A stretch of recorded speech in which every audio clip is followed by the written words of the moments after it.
16 de agosto de 1966. Um piloto iraquiano entra em seu MiG-21, o interceptor mais valioso da União Soviética, uma máquina envolta em camadas de tecnologia classificada que a inteligência ocidental daria qualquer coisa para examinar. Ele realiza suas verificações pré-voo, sem saber que em poucas horas pousará essa aeronave em solo israelense, desertando com a joia da coroa da engenharia aeronáutica soviética. O roubo desencadeará uma crise em Moscou, mudará o equilíbrio de poder aéreo no Oriente Médio e revelará segredos que o Kremlin acreditava intocáveis. Esta é a história de como Israel roubou o irroubável. O MiG-21 representava mais do que apenas mais uma aeronave de caça. Quando entrou em serviço em 1959, ele incorporava a filosofia de engenharia soviética em sua forma mais pura, leve, rápido e letal.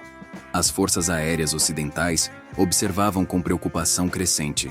À medida que esses interceptores de asa delta se espalhavam pelo Pacto de Varsóvia, substituindo projetos mais antigos por uma máquina que podia desafiar qualquer coisa que a OTAN pudesse colocar em campo. Agências de inteligência corriam atrás de informações. Cada fotografia, cada assinatura de radar, cada testemunho de desertor era analisado, mas os detalhes críticos permaneciam escondidos atrás da cortina de ferro. A aeronave surgiu do escritório de design Mikoyan Gurevich, a mesma instituição que produziu os formidáveis MiG-15 e MiG-17. Engenheiros trabalhavam sob pressão intensa para criar um interceptor capaz de atingir altas altitudes em velocidades supersônicas. Projetado especificamente para combater bombardeiros americanos que ameaçavam o território soviético. O que eles entregaram superou as expectativas. O MiG-21 podia subir mais rápido que quase qualquer caça ocidental, atingir velocidades além de Mach 2 e operar a partir de pistas rudimentares que aeronaves mais delicadas não suportariam. O sigilo soviético em torno do programa era absoluto. Agências de inteligência ocidentais sabiam que a aeronave existia. Satélites de reconhecimento e aviões espiões de alta altitude capturavam imagens de MiG-21 em bases soviéticas, mas as fotografias revelavam pouco sobre características de desempenho, sistemas de armas ou emprego tático. Desertores que haviam trabalhado em programas de aviação soviéticos forneciam fragmentos de informação.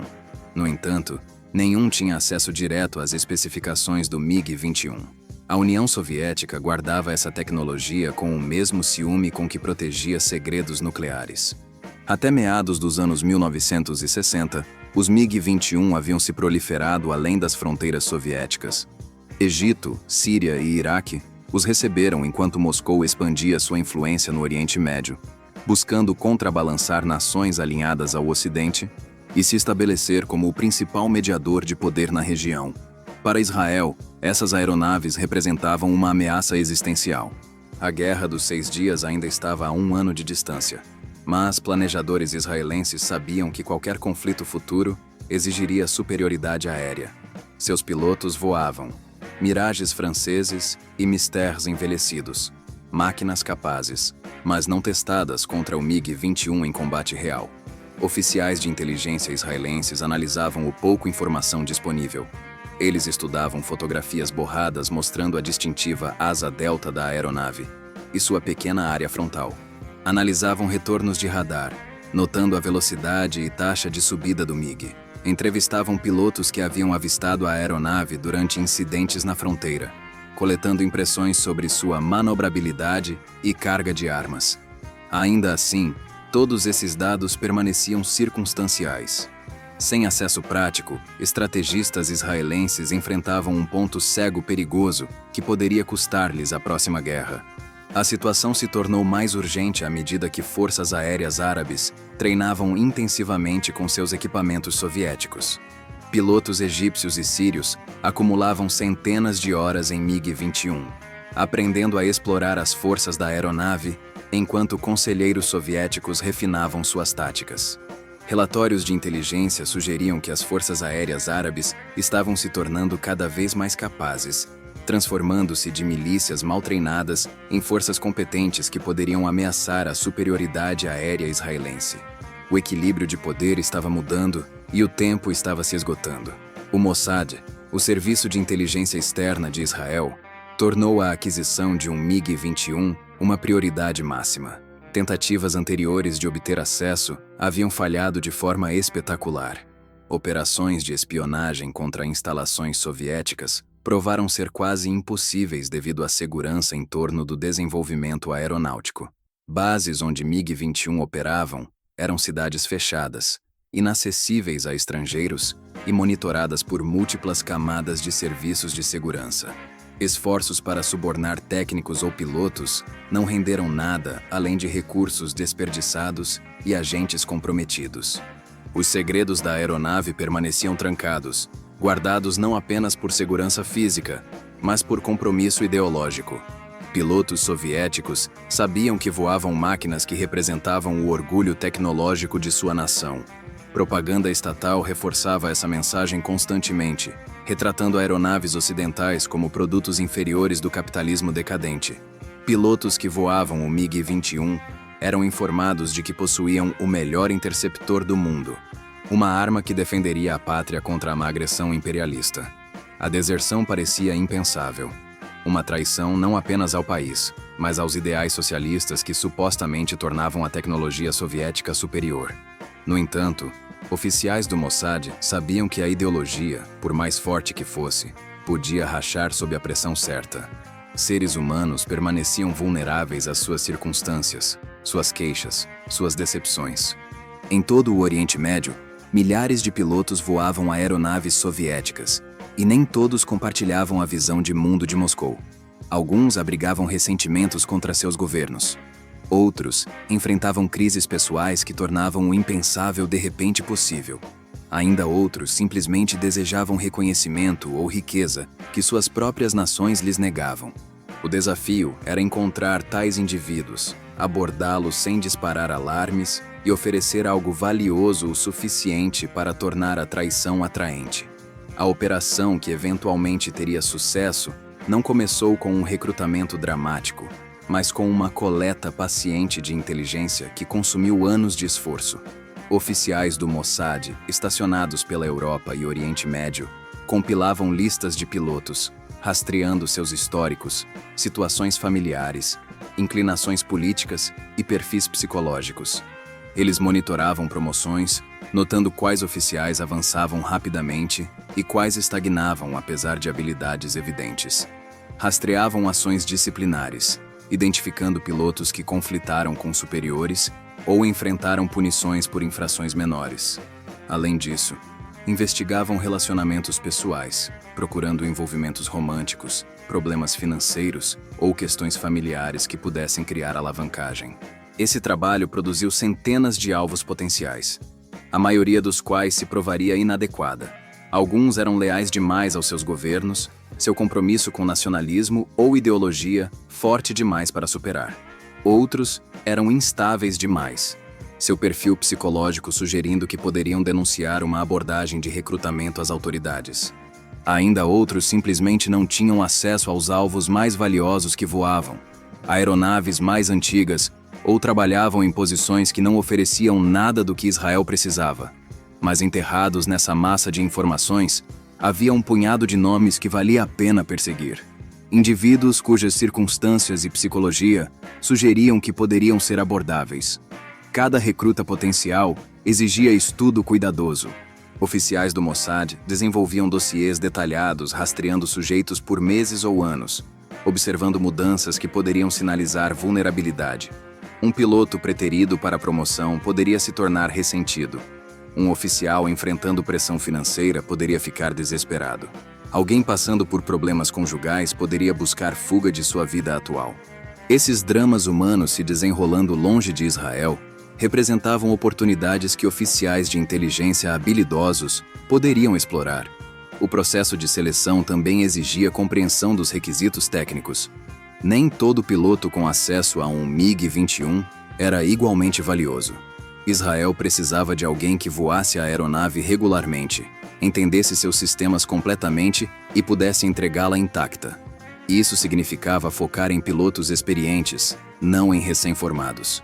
Significava identificar indivíduos estacionados em bases ao alcance potencial do território israelense. Significava avaliar se os candidatos possuíam as habilidades de voo necessárias para executar um voo de deserção perigoso sob pressão. No início de 1965, o Mossad havia reduzido o foco a um punhado de candidatos principais, cada um apresentando oportunidades e desafios únicos. O processo de passar da vigilância para a abordagem exigiria cuidado excepcional. Uma tentativa de recrutamento prematura ou desajeitada poderia não apenas falhar, mas alertar serviços de inteligência árabes sobre o interesse israelense, potencialmente comprometendo operações futuras. Os oficiais gerenciando essa operação entendiam que provavelmente teriam apenas uma chance, e tudo dependia de escolher o alvo certo e executar a abordagem de forma impecável. Munir Redfa não era um candidato óbvio para a deserção. Nascido em 1934 em uma família cristã assíria no norte do Iraque, ele navegara as complexidades da sociedade iraquiana com cuidado. Minorias religiosas no Iraque enfrentavam discriminação, mas Redfa possuía talento que transcendia tais barreiras. Ele se destacou no treinamento de voo, ganhando o respeito de instrutores e colegas. No início dos anos 1960, tornara-se um dos pilotos mais habilidosos do Iraque, confiável para voar as aeronaves mais avançadas da nação. No entanto, sob essa aparência de sucesso, Redfa carregava ressentimentos que se acumulavam com o tempo. Apesar de suas habilidades, ele via pilotos menos capazes de origens privilegiadas receberem promoções que lhe eram negadas. A Força Aérea Iraquiana, como grande parte do militar da nação, favorecia muçulmanos sunitas de famílias estabelecidas. Cristãos, por mais habilidosos que fossem, permaneciam oficiais de segunda classe. Redfa engolia esses desrespeitos, mas cada um aprofundava sua desilusão. Sua vida pessoal adicionava outra camada de complexidade. Redfa se apaixonara por uma mulher cuja família desaprovava o relacionamento, citando diferenças religiosas e sociais. A rejeição doía, reforçando sua sensação de ser um estranho em seu próprio país. Ele começou a questionar se o Iraque lhe oferecia algum futuro real. Essas queixas pessoais, aparentemente pequenas isoladamente, criavam vulnerabilidade psicológica que o Mossad eventualmente exploraria. A inteligência israelense identificou Redfa pela primeira vez por meio de monitoramento rotineiro de comunicações militares iraquianas. Seu nome aparecia em relatórios avaliando capacidades de pilotos, sempre com altas notas em habilidade técnica. Investigação adicional revelou sua origem cristã e a discriminação que enfrentava. Oficiais do Mossad reconheceram potencial, mas abordar um piloto ativo da Força Aérea Iraquiana exigia cautela extraordinária. Qualquer erro poderia desencadear um incidente internacional ou pior, expor a operação antes de começar. A abordagem veio por meio de um intermediário, um empresário com laços tanto com a inteligência israelense quanto com a sociedade iraquiana. Esse indivíduo fez contato com Redfa durante um encontro casual em uma reunião social em Bagdá, envolvendo-o em uma conversa que parecia inofensiva, mas sondava cuidadosamente suas atitudes e frustrações. Nos meses seguintes, o relacionamento se aprofundou por meio de reuniões adicionais, cada uma permitindo que Redfa expressasse suas queixas mais abertamente. O empresário nunca mencionou explicitamente Israel ou deserção, em vez disso escutando e ocasionalmente fazendo perguntas que encorajavam Redfa a imaginar futuros alternativos. No início de 1966, o Mossad acreditava que Redfa poderia ser receptivo a uma proposta direta. Um oficial viajando sob cobertura diplomática o encontrou em particular, revelando o interesse israelense em fazer uma oferta. Deserte com um MiG-21, e Israel proporcionaria segurança financeira, uma nova identidade e um recomeço. Redfa não concordou imediatamente. Pediu tempo para considerar e o Mossad concedeu, entendendo que apressar tal decisão poderia sair pela culatra. Semanas se passaram antes que Redfa enviasse notícia de que estava disposto, mas apenas se Israel pudesse garantir a segurança e evacuação de sua família. Essa condição complicava tudo.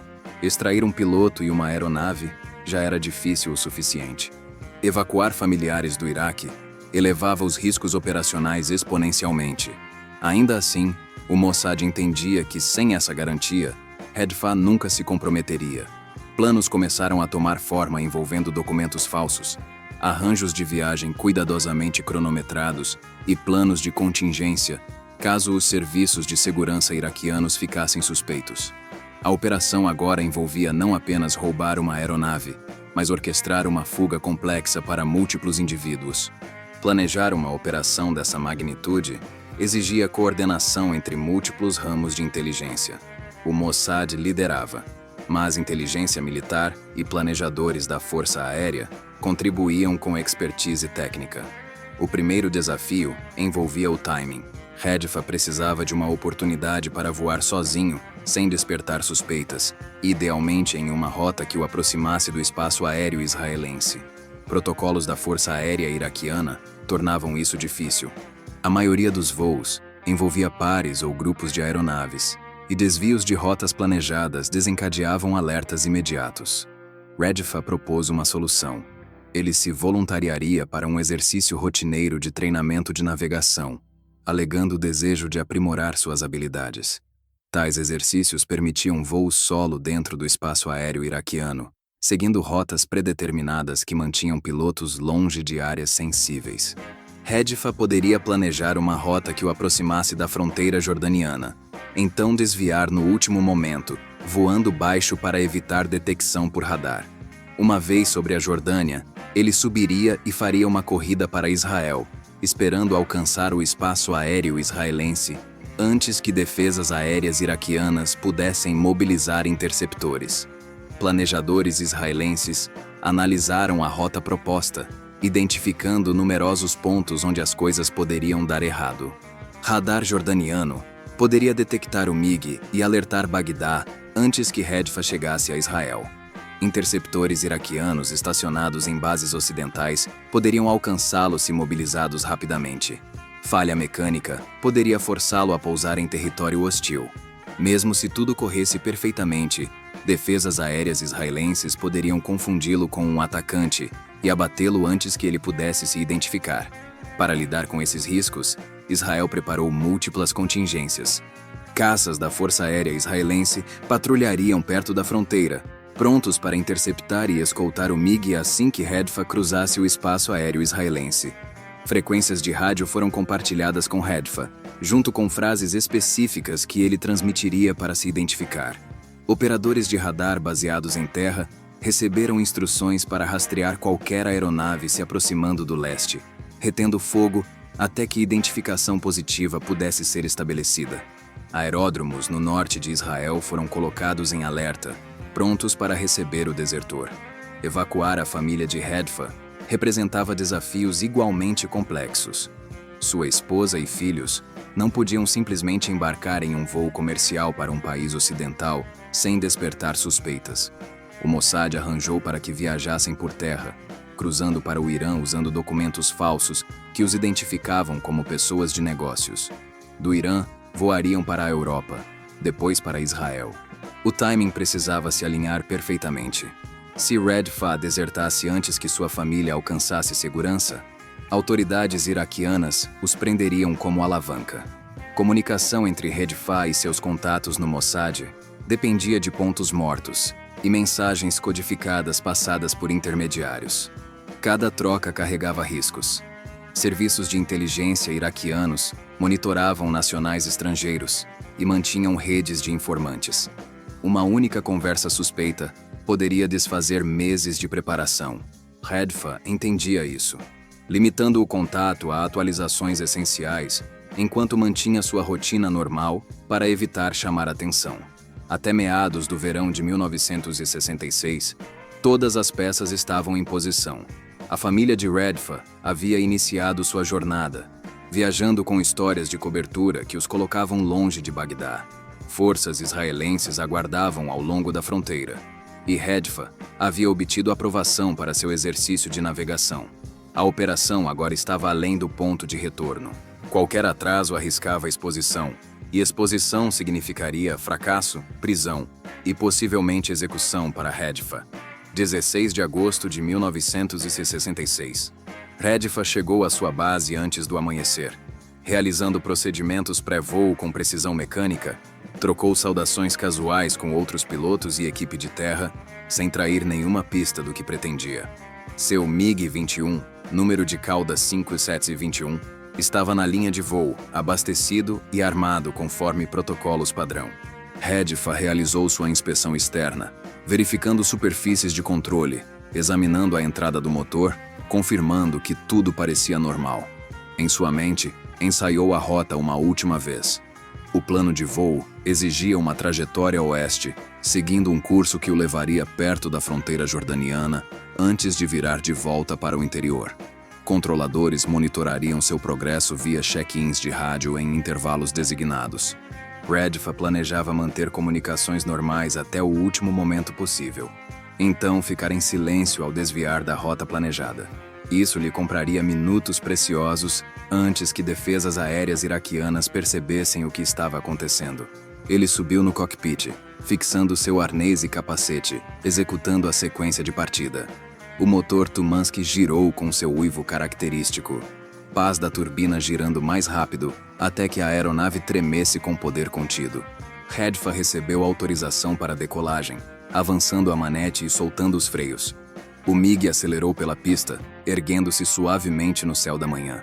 Nos primeiros 30 minutos, ele voou exatamente como planejado, mantendo altitude e rumo, check-in com controladores no horário.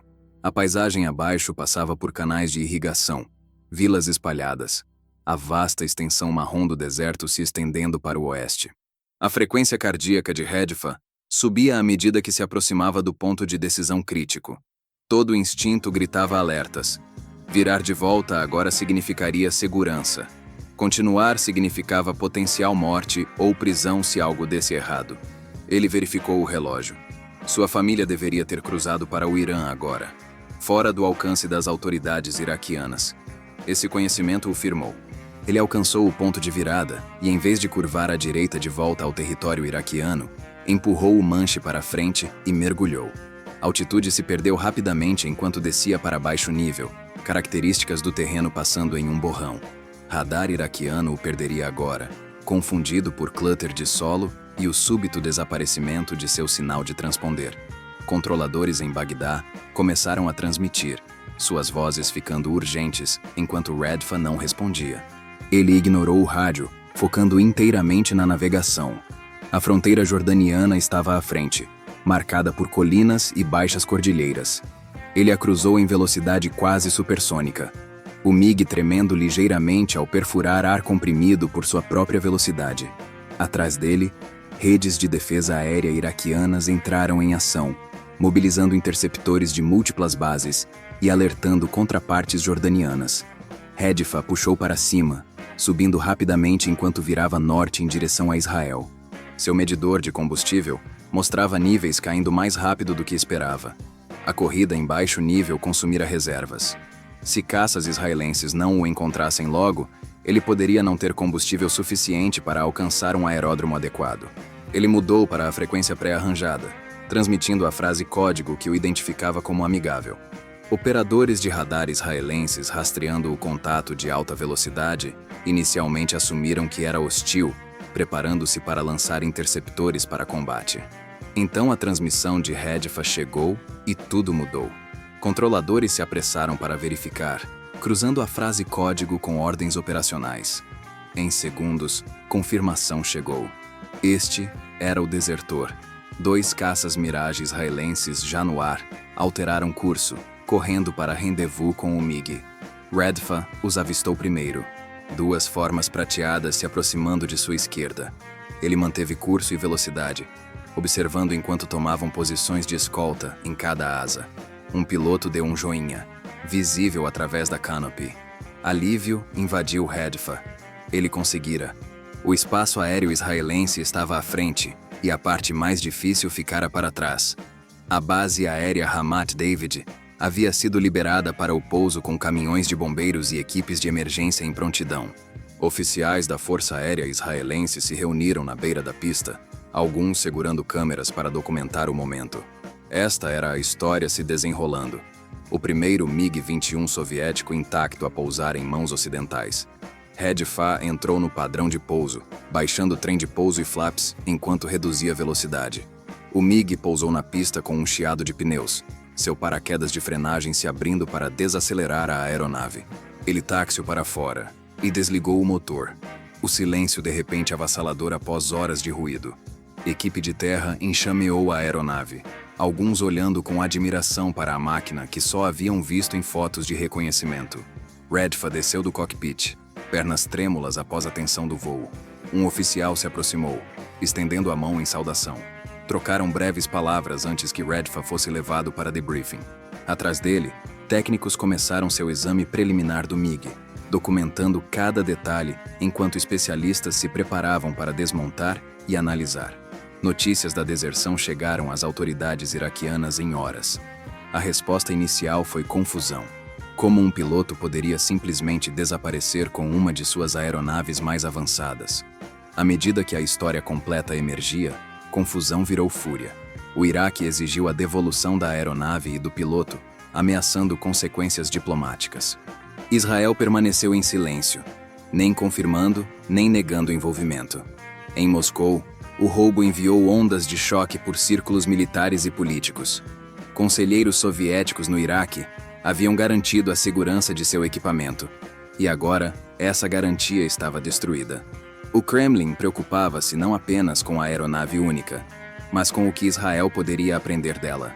Anos de desenvolvimento, testes e refinamento haviam sido investidos no MiG-21. Agora todos esses segredos estavam em mãos inimigas. Engenheiros soviéticos imediatamente começaram a avaliar o que Israel poderia descobrir. Revisaram especificações de design, identificando vulnerabilidades que poderiam ser exploradas. Mudanças foram ordenadas para sistemas de radar, contramedidas e táticas usadas por pilotos do Pacto de Varsóvia. Toda a doutrina defensiva construída em torno do MiG-21 exigia revisão, custando tempo e recursos que a União Soviética mal podia dispensar. Engenheiros israelenses e americanos desceram sobre o MiG capturado com fervor científico. Cada componente foi fotografado, medido e testado. A aeronave foi parcialmente desmontada, revelando técnicas de construção e materiais que analistas ocidentais só haviam teorizado. O que encontraram impressionou e decepcionou. O design do MiG-21 refletia prioridades soviéticas: simplicidade, manutenibilidade e desempenho. Seu motor Tumansky produzia empuxo impressionante para seu peso, embora consumisse combustível em taxas que limitavam o alcance. O airframe era robusto, mas apresentava soldas grosseiras e fixadores comparados aos padrões ocidentais. Folgas de painéis que horrorizariam inspetores de controle de qualidade americanos eram comuns. Ainda assim, a aeronave voava de forma confiável, apesar desses defeitos aparentes. Engenheiros soviéticos haviam priorizado função sobre forma, criando uma máquina que podia ser mantida por mecânicos conscritos em condições de campo, em vez de exigir ferramentas de precisão e treinamento especializado. A suíte de aviônicos contava história similar. Embora funcional e confiável, os eletrônicos ficavam atrás dos equivalentes ocidentais por vários anos. O sistema de rádio usava válvulas a vácuo em vez de transistores, tornando-o volumoso e consumidor de energia. O radar, designado RP-21 pela nomenclatura soviética, tinha alcance limitado e lutava para rastrear alvos contra clutter de solo. Caças ocidentais já carregavam sistemas Pulse Doppler que podiam olhar para baixo e detectar aeronaves voando baixo. O radar do MiG-21 era efetivamente cego em tais cenários. No entanto, a aeronave tinha forças inegáveis. Seu tamanho pequeno, mal 23 pés do nariz à cauda, tornava-o difícil de avistar visualmente, uma vantagem crucial em dogfights, onde o primeiro piloto a adquirir o inimigo frequentemente vencia. A asa delta proporcionava excelente desempenho em alta velocidade e permitia curvas apertadas em velocidades supersônicas, embora sofresse em velocidades mais baixas, onde a grande área alar criava excesso de arrasto. O canhão duplo GS-23 permanecia devastadoramente letal, disparando projéteis a uma taxa que podia destroçar aeronaves em segundos, e a aeronave podia carregar mísseis Arar efetivos, incluindo o K-13, guiado por infravermelho. essencialmente uma cópia reversamente engenheirada do Sidewinder americano. Pilotos americanos tiveram a oportunidade de voar o MiG em uma série de voos de teste classificados que o levaram aos limites operacionais. Tenente-Coronel Charles Chuck Yeager, já famoso por quebrar a barreira do som, foi um dos primeiros pilotos ocidentais a avaliar a aeronave capturada. Ele relatou que, enquanto o MiG manobrava com precisão em altas velocidades e subia como um anjo com saudades de casa, tornava-se lento em combates de curva sustentados. A asa delta perdia energia rapidamente em manobras, e recuperar essa energia exigia desengajar e acelerar, um luxo raramente disponível em combate. O layout do cockpit fascinava e frustrava pilotos ocidentais em igual medida. Designers soviéticos haviam arranjado instrumentos de forma lógica, mas os empacotaram em um espaço que parecia apertado, comparado a caças americanos. A canopy proporcionava visibilidade traseira limitada, uma desvantagem significativa em combate, onde ameaças frequentemente se aproximavam por trás. O assento ejetável era confiável, mas rudimentar, e a posição do piloto tornava difícil ver sobre o nariz durante abordagens de pouso. Esses problemas ergonômicos sugeriam que a doutrina soviética priorizava a interceptação controlada do solo, com pilotos dependendo de controladores para vetorar em direção a alvos em vez de conduzir buscas independentes. Manuseio do motor exigia atenção cuidadosa. O turbojato Tumansky R-11 respondia bem a entradas de manete, mas podia sofrer stall do compressor se mal manuseado durante manobras rápidas. Pilotos aprenderam a evitar movimentos abruptos de manete durante curvas de alto G, uma limitação que reduzia a efetividade da aeronave em dogfights. Consumo de combustível em potência militar era impressionante, dando ao MiG-21 um raio de combate efetivo de apenas 200 milhas, bom para a interceptação defensiva, mas problemático para operações ofensivas que exigiam tempo prolongado de espera. Pilotos israelenses receberam treinamento extenso no MiG capturado, aprendendo suas características e limitações por meio de estudo em solo e experiência de voo. Esse conhecimento se provaria crítico durante a Guerra dos 6 Dias menos de um ano depois, quando caças israelenses enfrentaram MiG-21 em combate pela primeira vez. Conhecer os pontos cegos do inimigo, a pobre visibilidade traseira, a tendência a perder energia em curvas, a capacidade limitada de radar permitiu que pilotos israelenses os explorassem sem piedade. Durante as horas iniciais da guerra, aeronaves israelenses destruíram a maioria das forças aéreas árabes no solo. Mas nas batalhas aéreas que se seguiram, pilotos israelenses consistentemente superaram MiG-21, pilotados por aviadores egípcios e sírios, contribuindo para as vitórias aéreas devastadoras que deram a Israel superioridade aérea completa. A inteligência obtida ia além das características físicas da aeronave. Documentos recuperados do MiG incluíam manuais técnicos, cronogramas de manutenção e procedimentos operacionais escritos em russo. Equipes de tradução trabalharam sem parar para extrair cada pedaço de informação desses materiais. Os manuais revelavam intervalos de manutenção, modos comuns de falha e procedimentos de solução de problemas que ofereciam insights sobre a confiabilidade da aeronave. Documentos operacionais descreviam a doutrina tática soviética.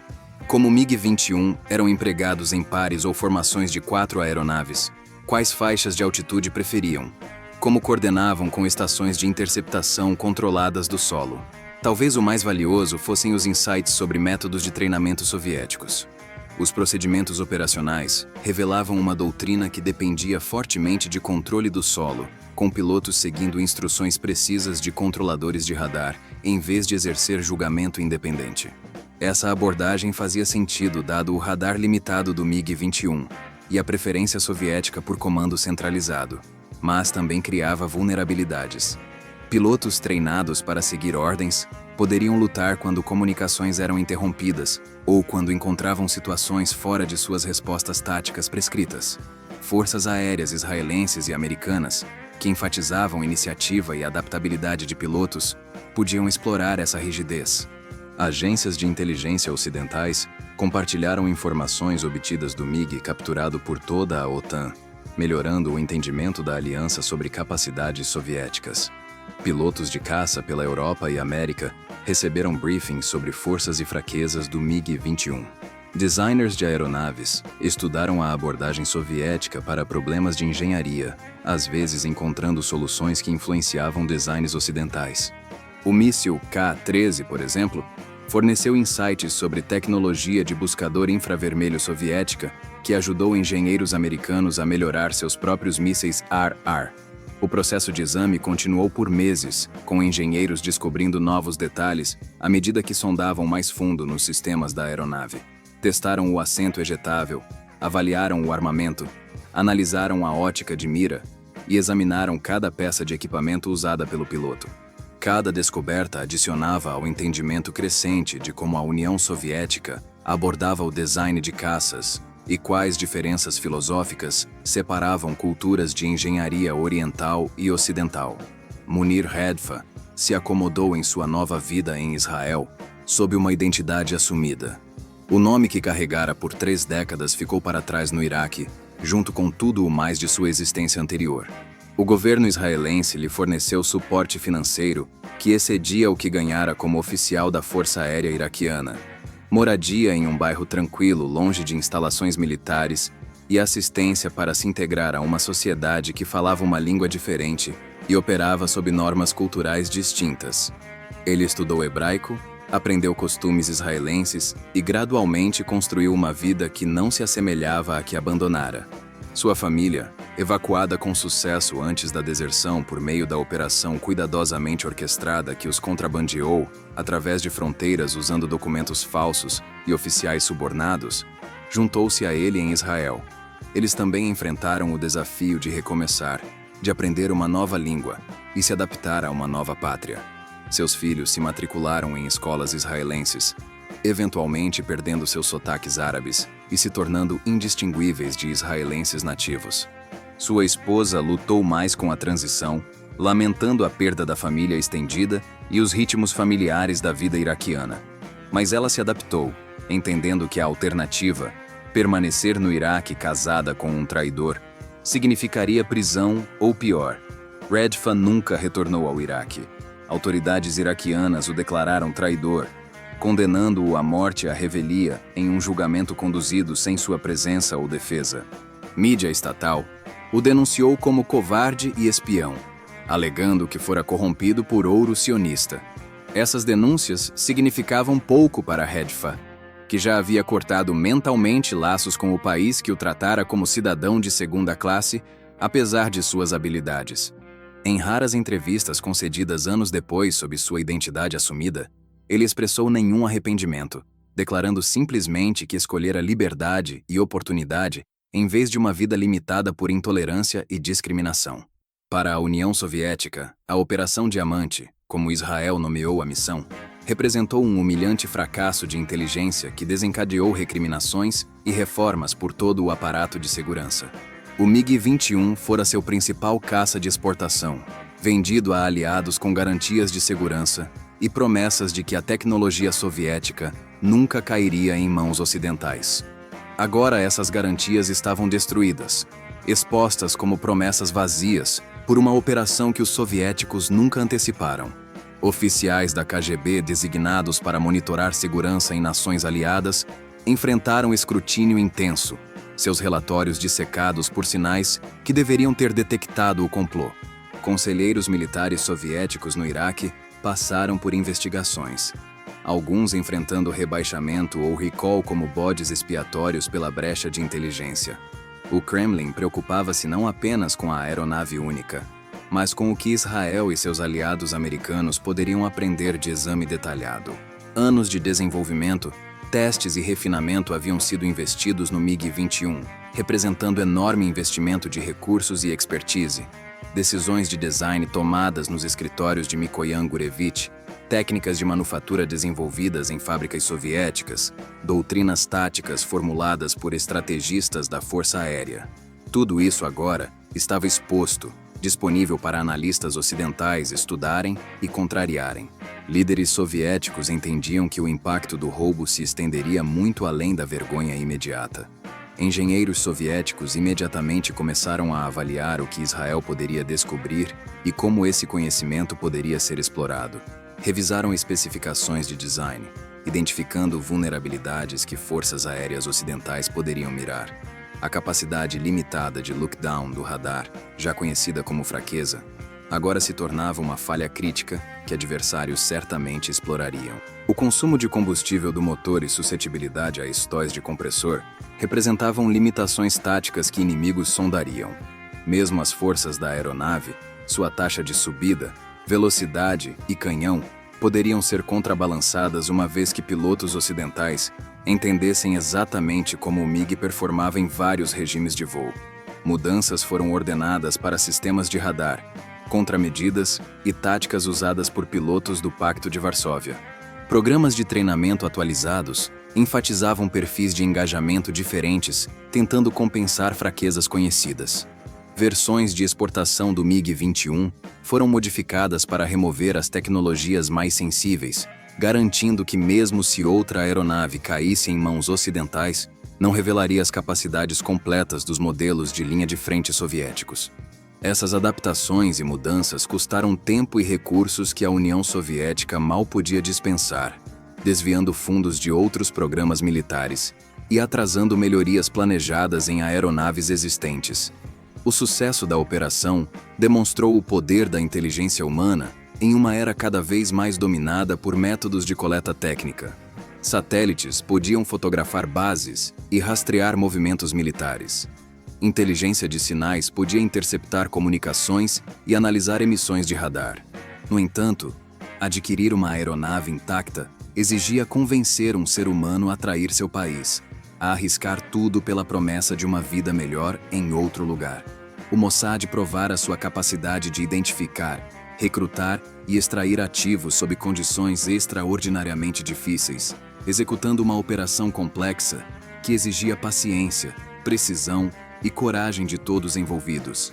Forças aéreas ocidentais incorporaram lições do exame do MiG em seu treinamento e táticas com velocidade notável. Em meses após a deserção, pilotos americanos voando no Vietnã receberam briefings atualizados sobre capacidades e vulnerabilidades do MiG-21.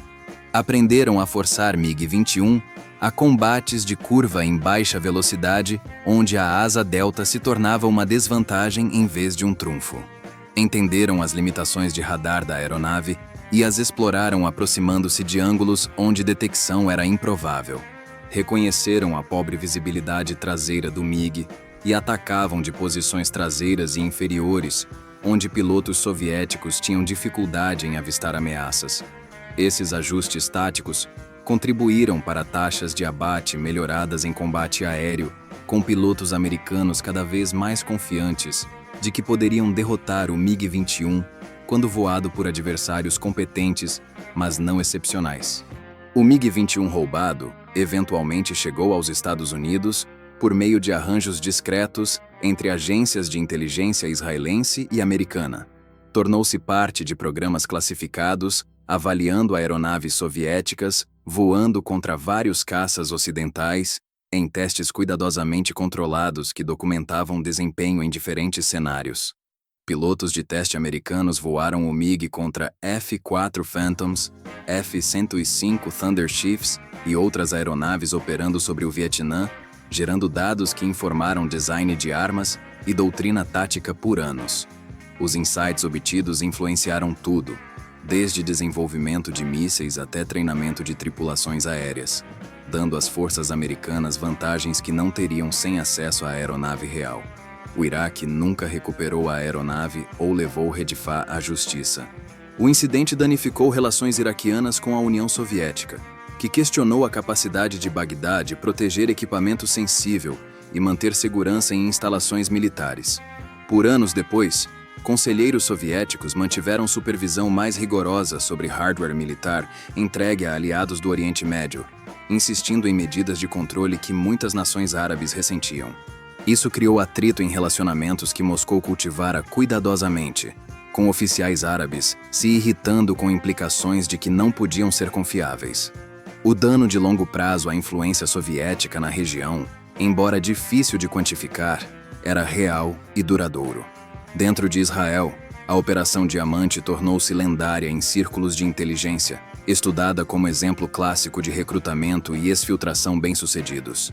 Cursos de treinamento para novos oficiais do Mossad incluíam análise detalhada da operação, examinando como oficiais identificaram o alvo, fizeram contato inicial, construíram confiança ao longo de meses de cultivo cuidadoso e finalmente executaram a deserção sob condições que deixavam pouca margem para erro. A operação demonstrou que mesmo os sistemas mais seguros podiam ser comprometidos quando fatores humanos eram explorados corretamente. Quando oficiais de inteligência entendiam que tecnologia sozinha não podia proteger segredos se as pessoas com acesso a esses segredos pudessem ser persuadidas a traí-los. A operação também reforçou a reputação do Mossad por audácia e capacidade, enviando uma mensagem a adversários de que o alcance de Israel se estendia muito além de suas fronteiras. Serviços de inteligência em nações árabes entendiam que seus oficiais, pilotos e cientistas poderiam ser alvos de recrutamento, que ninguém estava inteiramente seguro de abordagens israelenses. Esse impacto psicológico, embora impossível de medir precisamente, contribuía para o clima de suspeita e paranoia que às vezes paralisava a tomada de decisões em estabelecimentos militares e de inteligência árabes, com oficiais com medo de confiar em colegas que poderiam estar reportando a Tel Aviv. O roubo do MiG-21 remodelou mais do que apenas a aviação tática. Enviou uma mensagem ao mundo sobre as capacidades e determinação da inteligência israelense. Nações possuindo tecnologia sensível perceberam que segurança física sozinha não podia proteger seus segredos. O elo mais fraco era sempre humano, pilotos, técnicos e oficiais que poderiam ser virados sob as circunstâncias certas. Para planejadores militares soviéticos, o incidente provocou uma reavaliação fundamental de como compartilhavam tecnologia com aliados. Versões de exportação de aeronaves começaram a incorporar sistemas deliberadamente rebaixados, garantindo que, mesmo se capturadas, não revelariam as capacidades completas de modelos de linha de frente. Essa prática continuou por toda a Guerra Fria, com equipamento soviético vendido ao exterior, frequentemente faltando a sofisticação das versões usadas por forças soviéticas. O próprio MiG-21 continuou voando em forças aéreas mundiais por décadas após a deserção de Haifa. Variantes posteriores incorporaram melhorias que abordavam algumas das fraquezas identificadas por análise ocidental. Embora o airframe básico permanecesse reconhecível, pilotos que voaram contra MiG-21 no Vietnã, Índia e Oriente Médio se beneficiaram do conhecimento obtido pela Operação Diamante, mesmo se nunca soubessem o nome ou detalhes da operação. Munir Haifa viveu tranquilamente em Israel até sua morte, raramente falando publicamente sobre seu papel em uma das operações de inteligência mais bem-sucedidas da história. Ele trocara uma vida por outra, abandonando sua pátria e identidade por segurança e liberdade. Se algum dia se arrependeu dessa escolha, permanece conhecido apenas por ele. O que é certo é que sua decisão alterou a história, mudando o equilíbrio de poder aéreo e expondo segredos que nações haviam lutado para proteger. O MiG-21 que ele entregou agora está em um museu da Força Aérea Israelense, um troféu de maestria em inteligência e um lembrete de que nas guerras nas sombras entre nações, às vezes a arma mais valiosa é a pessoa disposta a atrair tudo em que uma vez acreditou por algo melhor do outro lado.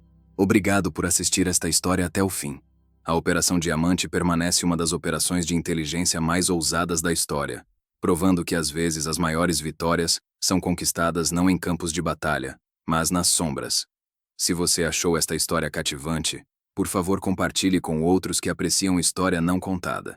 Inscreva-se no nosso canal e ative o sininho de notificações para nunca perder nossa próxima imersão profunda nas operações ocultas que moldaram nosso mundo. Seu apoio nos ajuda a trazer essas histórias notáveis à luz. Até a próxima, permaneça curioso.